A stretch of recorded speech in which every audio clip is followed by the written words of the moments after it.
So I want to start with just a very simple quote, and it comes on the homepage of the American Board of Medical Specialties, so our counterpart in medicine. The American Board for Medical Specialties, recognized as the gold standard in physician certification, believes higher standards for physicians means better care for patients. We will be crafting our version of that statement for the homepage of the National Board for Professional Teaching Standards.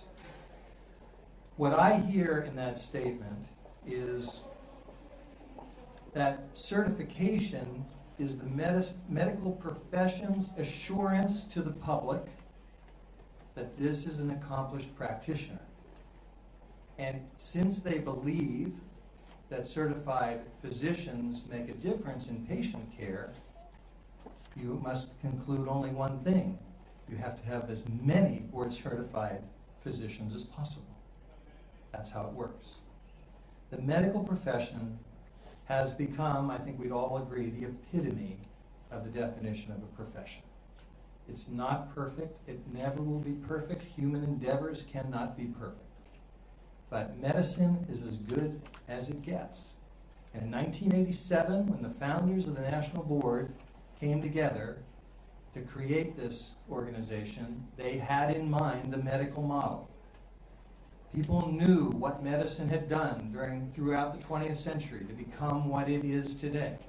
And if you've looked at any of the history, 100 years ago, medicine was not the epitome of a profession. Conscious decisions were made. And it was a lot of work over decades.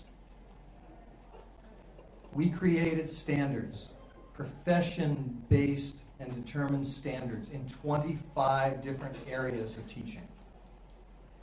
We created a very good process for certifying when teachers meet those standards. It's not perfect. We're trying to make it better. We're always trying to make it better. But you won't find a better process out there now that will certify, that will show you when a teacher is highly accomplished. What we have not done, that medicine did, was make this the norm, not the exception. It has to be what everyone in our profession aspires to. That's how you define a profession. Professions are not led by an elite group of Navy SEALs. A profession means across the board you have accomplished practitioners. That's what we have to strive for.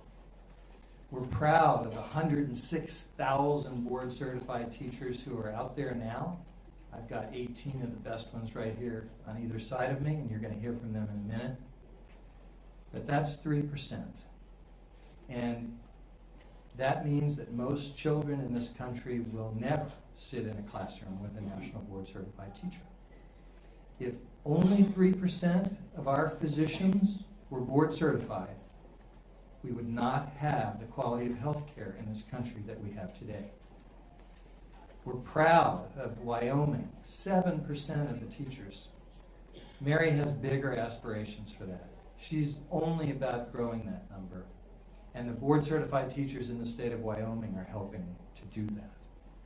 What we want to talk with the members of the House and the Senate who have lived this experience themselves as physicians, we think that they are in a great position to understand what we're trying to do to help teaching get to the same place. No one talks about this work better than board-certified teachers, and I'd like to turn to some of them now.